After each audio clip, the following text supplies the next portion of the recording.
नमस्कार, मी प्रशांत फाटक. आज अधिक ज्येष्ठ शुद्ध एकादशी शके 1948 सादर करत आहोत ठाणे वार्ता. पाहुयात काही ठळक घडामोडी. महापौर शर्मिला पिंपळकर यांनी पदाधिकारी आणि अधिकाऱ्यांसमवेत केली गावदेवी भाजी मंडईची पाहणी. फेरीवाल्यांच्या करण्यात गृहसंकुले कोंडली, कोट्यावधींच्या हप्तेबाजीमुळे कारवाई शून्य, आमदार संजय केळकर यांचा आरोप. आणि ठाणेकर झेंजीने दाखविला आक्रोश, बेरोजगारी विरोधात कॉक्रोच आंदोलन. आम्हाला फेसबुक आणि यूट्यूबवर फॉलो करायला विसरू नका. तर पाहूया काही ठळक घडामोडी विस्तृतपणे, पण काही क्षणातच.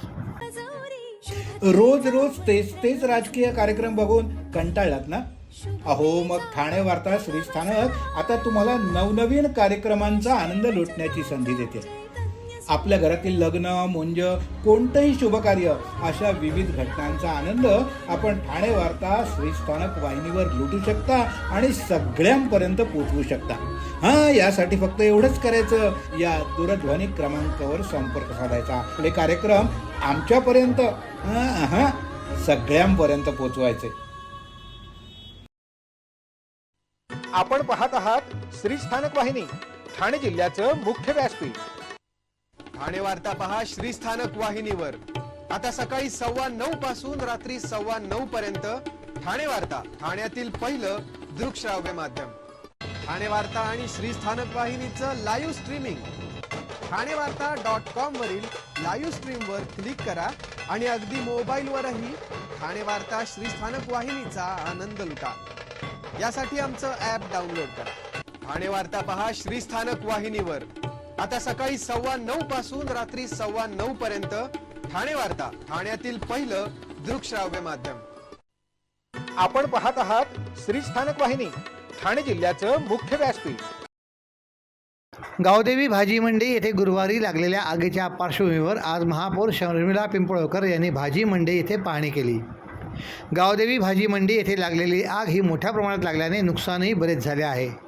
या ठिकाणच्या गाळेधारकांना 1 जूनपर्यंत पुनर्वसन करण्यात येईल असे सांगितले होते, परंतु आज प्रत्यक्ष पाहणी केल्यानंतर कामाचा आवाका हा मोठ्या प्रमाणात असून काम हे तांत्रिकदृष्ट्या करण्याच्या दृष्टिकोनातून आणखीन काही कालावधी लागेल. वस्तुस्थितीतले गाळेधारकांना देण्यात येतील असे महापौर शर्मिला पिंपळकर यांनी नमूद केले.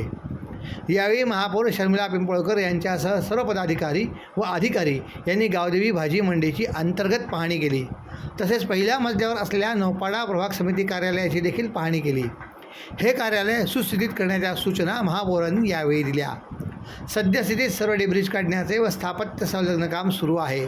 महापालिकेची संपूर्ण यंत्रणा पूर्ण क्षमतेने साफसफाईचे व इतर संलग्न काम करीत असून सर्व गाळे सुस्थितीत करण्याकरता आणखीन काही दिवस लागणार असल्याचे महापौरांनी येथे उपस्थित असलेल्या भाजी विक्रेत्यांशी संवाद साधताना नमूद केले. गावदेवी भाजी मंडई येथे कामकाज सुरू असताना प्रत्यक्ष पाहणी करून स्थानिक नगरसेवकांनी कामकाजाबाबत मार्गदर्शन करावे असेही महापौरांनी नमूद केले.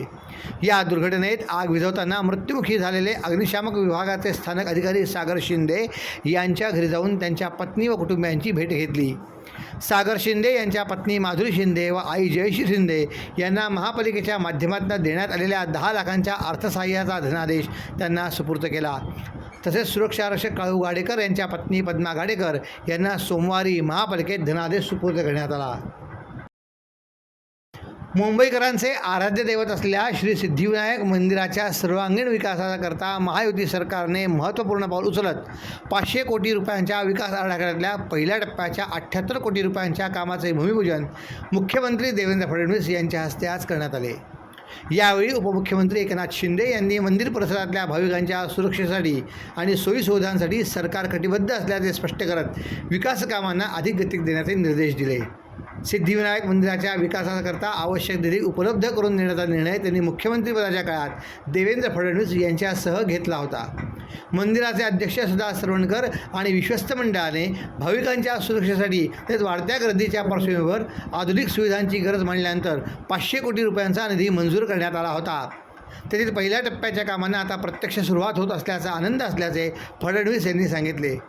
सिद्धिविनायक हे केवळ मुंबईचे नव्हे तर देशातले सर्वाधिक प्रसिद्ध आणि जागृत अशा देवस्थानांपैकी एक आहे. देशविदेशातून लाखो भाविक येथे दर्शनाकरता येतात. त्यामुळे मंदिर परिसर अधिक सुरक्षित, सुबक आणि सुविधायुक्त करणे ही काळाची गरज आहे असे शिंदे यांनी नमूद केले. सुमारे 225 वर्षाचा इतिहास असलेल्या या मंदिराची पायाभरणी 1801मध्ये लक्ष्मण पाटील आणि देहूबाई पाटील या दाम्पत्याने केली होती. वाढती भाविक संख्या व सुरक्षा व्यवस्थेच्या गरजा लक्षात घेऊन विकास आराखड्याची अंमलबजावणी सुरू करण्यात आली असल्याचे त्यांनी सांगितले. मंदिराच्या विकास आरक्षणातल्या पहिल्या टप्प्यात मंदिराचे प्रवेशद्वार, मंदिराच्या आतील आणि बाहेरील भिंतींना नवे दगड बसवणे, मंदिर परिसरात 124 वाहन क्षमतेचे दुमजली पार्किंग तयार करणे अशा काही कामांचा समावेश असेल असे शिंदे यांनी सांगितले. शहरातली अनेक गृहसंकुले अनधिकृत फेरीवाल्यांमुळे कोंडीत अडकली असून त्यांची सुरक्षा धोक्यात आली आहे. या व्यवसायात कोट्यावधींची हप्तेबाजी होत असल्याने या फेरीवाल्यांवर कठोर आणि ठोस कारवाई होत नसल्याचा आरोप आमदार संजय केळकर यांनी केला आहे. या प्रकरणी संबंधित पोलीस आणि पालिका अधिकाऱ्यांना स्पष्ट सूचना केल्याची माहिती त्यांनी दिली. खोपट येथील भाजपच्या कार्यालयात आयोजित जनसेवकाचा जनसंवाद या कार्यक्रमात लोकउपवन आणि प्रताप सिनेमा परिसरातल्या गृहसंकुलामधील रहिवासी उपस्थित होते. लोकउपवन गृहसंकुलातल्या सुमारे 500 रहिवाशांनी सह्यानिशी फेरीवाल्यांच्या जाचाबद्दल निवेदन दिले. गृहसंकुलाच्या प्रवेशद्वारासमोरच फेरीवाल्यांनी गर्डा घातल्याने रहिवाशांना बाहेर पडणे मुश्किल झाल्याचे रहिवाशांनी निदर्शनाला आणून दिले आहे. दुसरीकडे प्रताप सिनेमा परिसरातल्या 5 सोसायट्यांसाठी असलेला खाजगी रस्ता देखील अनधिकृत फेरीवाल्यांनी ग्रस्त झाला आहे. अनधिकृत फेरीवाल्यांच्या व्यवसायात कोट्यावधींची हप्तेबाजी होत असल्याने इतर शहरातले फेरीवालेही ठाण्यात बेकायदेशीरपणे व्यवसाय करत आहेत आणि संबंधित प्रशासनाकडून ठोस कारवाई होत नाही. या फेरीवाल्यांमुळे सामान्य नागरिकांची सुरक्षा धोक्यात आली आहे. भविष्यात गावदेवी अग्नी तांडवाच्या पार्श्वभूमीवर कोणतीही दुर्घटना होऊ नये याकरता पालिका, पोलीस आणि वाहतूक शाखा यांच्या संयुक्त विद्यमाने मोहीम घेऊन कायमस्वरूपी आणि ठोस कारवाई करण्याच्या सूचना केल्या आहेत अशी माहिती केळकर यांनी दिली. तसेच रेल्वेच्या विकास कामाकरता रेल्वेलगतची बांधल चाळ पाडण्यात येणार आहे. त्यामुळे 50 कुटुंबे बाधित होणार आहेत. या कुटुंबाच्या पुनर्वसनासाठी पुढील आठवड्यात महापालिका, रेल्वे प्रशासन आणि रहिवाशांची संयुक्त बैठक घेऊन ठोस नियोजन करण्यात येत असल्याचे आमदार संजय केळकर यांनी सांगितले. रोज रोज तेच राजकीय कार्यक्रम बघून कंटाळलात ना? अहो मग ठाणे वार्ता श्रीस्थानक आता तुम्हाला नवनवीन कार्यक्रमांचा आनंद लुटण्याची संधी देते. आपल्या घरातील लग्न, मुंज, कोणतंही शुभकार्य अशा विविध घटनांचा आनंद आपण ठाणे वार्ता श्रीस्थानक वाहिनीवर लुटू शकता आणि सगळ्यांपर्यंत पोहोचवू शकता. यासाठी फक्त एवढंच करायचं, या दूरध्वनी क्रमांकावर संपर्क साधायचा. आपले कार्यक्रम आमच्यापर्यंत सगळ्यांपर्यंत पोहोचवायचे. आपण पाहत आहात श्रीस्थानक वाहिनी, ठाणे जिल्ह्याचं मुख्य व्यासपीठ. ठाणे वार्ता पहा श्रीस्थानक वाहिनीवर. आता सकाळी 9:15 पासून रात्री 9:15 पर्यंत ठाणे वार्ता, ठाण्यातील पहिलं दृकश्राव्य माध्यम. ठाणे वार्ता आणि श्रीस्थानक वाहिनीचं लाईव्ह स्ट्रीमिंग ठाणेवार्ता.com वरील लाईव्ह स्ट्रीमवर क्लिक करा आणि अगदी मोबाईलवरही ठाणे वार्ता श्रीस्थानक वाहिनीचा आनंद लुटा. यासाठी आमचं ॲप डाउनलोड करा. ठाणे वार्ता पहा श्रीस्थानक वाहिनीवर. आता सकाळी 9:15 पासून रात्री 9:15 पर्यंत ठाणे वार्ता, ठाण्यातील पहिलं दृकश्राव्य माध्यम.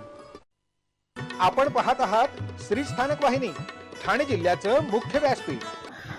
ठाणे शहरात झेनझिने रस्त्यावर उतरून आपल्या मनातली खतखत गाणी, मेलोडी वाटप आणि घोषणांमधून दाखवून दिली. ठाण्यातल्या तरुणांनी पेपरफुटी, बलात्कार, बेरोजगारी विरोधात एकत्र येत कॉक्रोच आंदोलन केले. या आंदोलनात मोदी आणि मेलोनी यांची वेशभूषा केलेल्या तरुणांनी मेलोडीच्या चॉकलेटचे वाटप केले. तर या आंदोलकांच्या सोबत राष्ट्रवादी काँग्रेस शरदचंद्र पवार पक्षाचे राष्ट्रीय सरचिटणीस डॉक्टर जितेंद्र आव्हाड, जिल्हाध्यक्ष मनोज प्रधान, युवक अध्यक्ष अभिजित पवार, युवक कार्याध्यक्ष राजेश कदम हे रस्त्यावर उतरले. काल ठाण्यातल्या तरुणांनी मासुंदा तलावाच्या कट्ट्यावर अनोखे आंदोलन केले. Rap song, Modi Meloni, flash mob आदींच्या माध्यमातून केंद्र सरकारच्या धोरणांचा जोरदार निषेध केला. या आंदोलनात तरुणांकडून घोषणाबाजी करत काँग्रेस पार्टीच्या अनुषंगाने तयार करण्यात आलेले रॅप गाणे वाजवून तरुणांनी फ्लॅशमॉब केले. विशेष म्हणजे मोदी आणि मेलोनीच्या वेशभूषेत आलेल्या तरुणांनी चक्क मोदी मेलोनीचा अभिनय करत उपस्थितांना मेलोडी चॉकलेटचे वाटप केले. शिवाय मोदींनी मेलोडीचे नव्हे तर बेरोजगारीचे प्रमोशन करावे असे आवाहन केले. भारताचे सन्माननीय सरन्यायाधीश सूर्यकांत यांनी देशातल्या तरुणांना झुरळ असे संबोधले होते. त्यातून ही काँग्रेस जनता पार्टी सोशल मीडियावर जन्माला आली आहे. आपल्या देशात अनेकांना शिक्षण मिळत नाही, ज्यांना शिक्षण मिळते त्यांना नोकऱ्या मिळत नाहीत. त्यामुळे तरुण वैफल्यग्रस्त झाले आहेत. अशा वैफल्यग्रस्त तरुणांना कॉक्रोच म्हणणे संयुक्तिक नाही. भारतात जगातली सर्वाधिक युवा शक्ती आहे. या युवा शक्तीचा उद्रेक होईल असेच हे भाष्य असल्याचे आव्हाड यांनी सांगितले. तर मनोज प्रधान यांनी कॉक्रोच जनता पार्टी ही सरकारच्या विरोधातली भावना आहे. हे आंदोलन करणारे तरुण आमच्या पक्षाचे सदस्य नाहीत. त्यांनी मदत करण्याची विनंती केली होती. आम्ही त्यांच्या बोलवण्यावरूनच आंदोलनात सहभाग घेतला आहे. आंदोलक सर्वसामान्य नागरिक आहेत. त्यांच्या भावना या आंदोलनातनं सरकारपर्यंत पोहोचवणे गरजेचे आहे. आज कॉक्रोच जनता पार्टीचे फॉलोअर्स वाढत आहेत. त्यामुळे त्यांचे अकाउंट हॅक कराल, पण डोक्यातला रोष कसा लॉक कराल असा सवाल त्यांनी केला.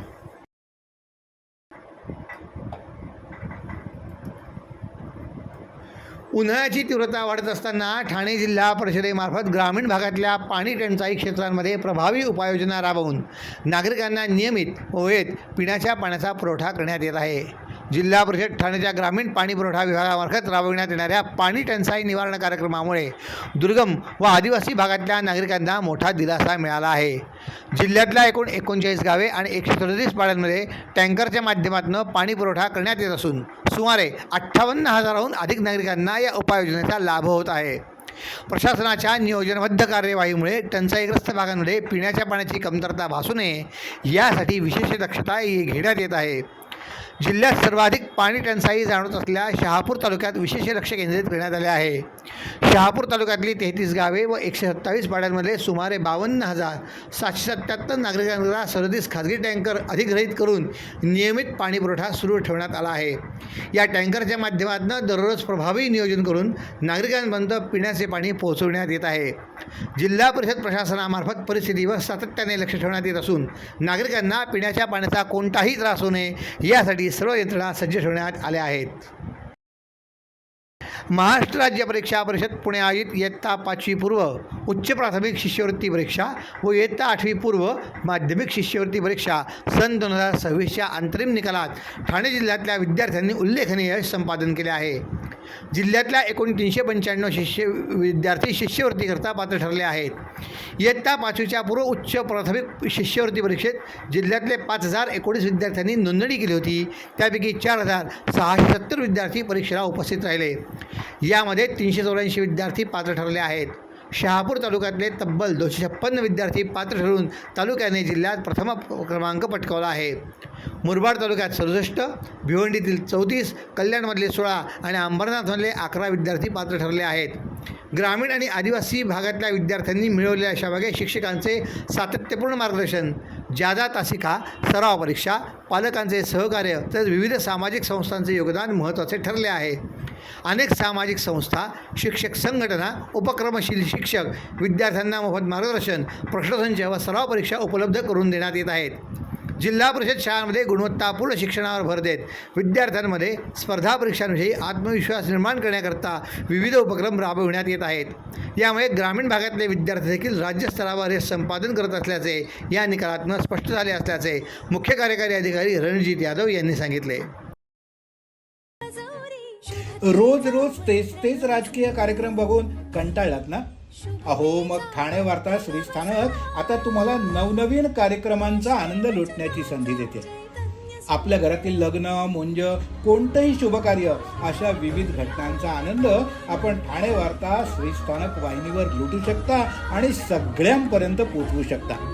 यासाठी फक्त एवढंच करायचं, या दूरध्वनी क्रमांकावर संपर्क साधायचा. आपले कार्यक्रम आमच्यापर्यंत सगळ्यांपर्यंत पोहोचवायचे. अहो, आपण आपलं घर स्वच्छ, सुंदर, नीटनेटकं ठेवतो ना, मग आपण आपल्या शहराच्या बाबतीत उदासीन का? आपलं शहर स्वच्छ, सुंदर आणि नीटनेटकं ठेवणं ही आपली जबाबदारी आहे, हो ना? मग उचला फोन आणि विना परवाना होर्डिंग्स, बॅनर्स कुठे दिसले तर 1800-222-108 या टोल फ्री क्रमांकावर कळवा किंवा 75069464155 या भ्रमणध्वनीद्वारे आपली तक्रार नोंदवा किंवा महापालिकेने तयार केलेल्या स्टार ग्रेड ॲप्लिकेशनद्वारे आपली तक्रार नोंदवा. त्याची दखल त्वरित घेतली जाईल. लक्षात घ्या, आपला छोटासा सहभाग आपलं शहर स्वच्छ, सुंदर आणि नेटनेटकं बनवू शकतो. जसं आपलं घर तसं आपलं ठाणे शहर. आपण आपले कार्यक्रम अथवा बातम्या आम्हाला ठाणेवार्ता@gmail.com या आमच्या ईमेलवर कळवू शकता. ठळक घडामोडी शेवटी पुन्हा एकदा. महापौर शर्मिला पिंपळवकर यांनी पदाधिकारी आणि अधिकाऱ्यांसमेत केली गावदेवी भाजी मंडईची पाहणी. फेरीवाल्यांच्या गडात गृहसंकुले कोंडली, कोट्यावधींच्या हप्तेबाजीमुळे कारवाई शून्य, आमदार संजय केळकर यांचा आरोप. आणि ठाणेकर झेंझीने दाखवला आक्रोश, बेरोजगार विरोधात कॉक्रोच आंदोलन. या होत्या ठाणे वार्ता. आपली एखादी बातमी बघायची राहून गेली असेल तर आपण ठाणेवार्ता.in हे आमच्या संकेतस्थळाला किंवा आमच्या फेसबुक पेज तर यूट्यूब चॅनलला अवश्य भेट द्या. तर मग पुन्हा भेटू पुढील बातमीपत्रात, फक्त श्रीस्थानक वाहिनीवर. धन्यवाद.